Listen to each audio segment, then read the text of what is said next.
Mungkin Anda bisa elaborasi lebih lanjut lagi mengapa kemudian fintech ini menjadi salah satu sektor yang cukup potensial akan growing di tahun 2023, Pak Julius. Mungkin apa yang tadi sempat kita perbincangkan saat jeda terkait dengan suku bunga acuan yang tinggi, kemudian dilihat fintech sebagai salah satu opsi untuk mendapatkan pendanaan, mungkin Anda bisa sampaikan. Oke, baik Wiki, pemirsa IDX ya, bahwa di tahun 2023 ini seperti yang kita prediksi bahwa pertama-tama resesi global akan dialami oleh berbagai negara, dan negara Indonesia meskipun kita masih bisa survive, tetapi secara iklim usaha akan mengalami kelesuan juga ya, terutama yang relatively ke bidang yang berhubungan dengan ekspor ataupun yang terkena expose ke dunia luar ya, ke negara-negara yang terkena dampak resesi global tersebut. Dengan demikian, kita akan bisa melihat adanya penurunan demand ya, penurunan permintaan, penurunan ekspor dan hal lainnya yang berkaitan dengan bisnis. Dan sementara itu para pelaku bisnis kan juga masih tetap harus misalnya membayar cicilan ke bank ya, ataupun adanya modal yang diperlukan, mungkin sebagian yang sudah terlanjur melakukan ekspansi ataupun untuk modal kerja dan sebagainya. Nah, karena offset yang agak berkurang dan mereka membutuhkan masih modal kerja ataupun untuk diputar dan sebagainya, maka mereka pasti akan mencari sumber peminjaman atau sumber dana ya, seperti itu. Dan kalau kita tahu sekarang ini bahwa suku bunga bank juga akan meningkat, dan di sisi lain karena suku bunga bank meningkat, dengan bikin suku pinjaman juga pasti akan lebih meningkat seperti itu.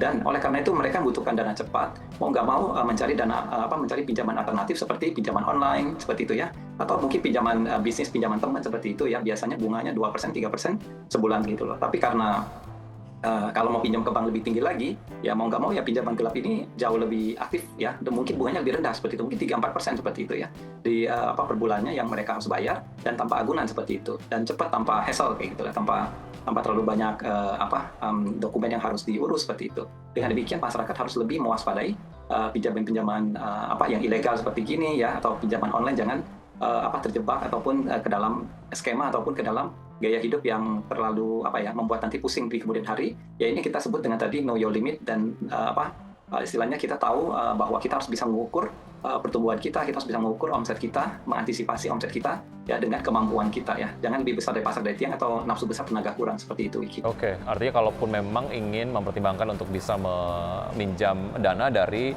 pinjol ataupun mungkin fintech, harus dipastikan yang legal dan juga dilakukan peminjaman untuk satu hal yang produktif begitu ya. Betul. Harus betul-betul selektif. Oke, baik. Kalau bicara mengenai potensi resesi sendiri begitu, melihat karakteristik dari kelinci air sendiri di tahun 2023, mungkin dari pandang atau sudut pandang kebijakan gitu, kebijakan yang seperti apa yang nampaknya ini cukup suitable atau mungkin cocok dengan karakteristik tahun kelinci air ini, Pak Julius? Oke, kalau bicara tentang kebijakan ya tentu kita ingin sifat-sifat manusia itu lebih positif ya, karena tahun ini di tahun kelinci air ini yang maksud saya bahwa sifat yang kurangnya itu adalah misterius, penakutnya itu kan masih dapat ya. Di tahun kelinci air orang masih berpikiran picik dan pikiran sempit seperti itu ya, dan orang itu lebih lebih mementingkan sifat-sifat drama atau melankolisnya seperti itu ya. Dan pikiran sempit ini akan menghalangi orang untuk bisa berpikiran optimis ataupun berpikiran terbuka. Jadi disarankan orang-orang di tahun kelinci air ini lebih mengambil sikap positif dari kayunya, yaitu lebih ekspresif ya, jangan terlalu penakut. Artinya melakukan bisnis meskipun dengan kondisi gini tuh lebih tetaplah ya, usahakan lebih optimis ya, lebih ekspresif seperti itu. Kemudian lebih fleksibel, artinya kalau memang gaya kemarin, strategi kemarin mentok ya, kita harus lebih fleksibel dan lebih adaptif lagi di tahun ini. Kemudian posisi kayu yang lebih kuat di tahun ini ya tetap akan ada, membuat orang itu akan ada bertumbuh. Artinya kerja keras itu sangat diperlukan ya, pertumbuhan hanya bisa diambil dengan kerja keras, dan sikap antusias ini diharapkan tetap masih ada untuk overcome daripada sifat air kecil dari si kelinci air yang jelek ya, yang itu yang tadi seperti saya bilang, yang sifat penakut itu. Jadi jangan takuti resesi global ini, tapi lihat dari segi positifnya, di setiap ada krisis pasti ada peluang seperti itu. Dan yang pemenang itu yang hanya bisa melihat opportunity di balik krisis itu, seperti itu. Oke, artinya dari apa yang kemudian sudah disampaikan oleh pemerintah sendiri, memang walaupun ada statement dari pemerintah sendiri yang menyampaikan bahwa tahun 2023 adalah akan menjadi tahun yang gloomy gitu, winter is coming dan lain sebagainya. Tapi memang dari pemerintah sendiri juga sudah menyampaikan banyak sekali indikator-indikator fundamental dari Indonesia yang memang bisa membuat ekonomi Indonesia menjadi resilient, dan itu menjadi sebuah suntikan optimisme tersendiri, which is ini berlawanan dengan apa yang Anda tadi sampaikan terkait dengan si karakteristik si kelinci air ini yang memang karakternya si pesimis tadi begitu ya?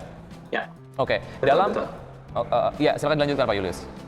Ya betul, memang sesuai dengan pesannya Pak Jokowi ya, bahwa kita itu harus lebih optimis. However, alamnya dan energi alam itu berbicara tentang banyak orang yang bersikap pesimis di in other hand, bahwa tadi seperti saya bilang bahwa susunan planet tahun ini yang dalam hal tidak kondusif untuk dalam hal ekonomi ini membuat orang itu kayak seperti hopeless seperti itu ya. Ingat masa pandemi, awal pandemi itu saham itu banyak yang rontok ya. Tahun ini kita juga akan tahun 2023 ini kita akan juga melihat ya, khususnya kita antisipasi dari April sampai Oktober adalah merupakan tahun yang dimana sangat perjuangan dalam hal ekonomi seperti itu ya. Dan hopefully para pebisnis dan para investor bisa mengantisipasinya dari awal seperti itu.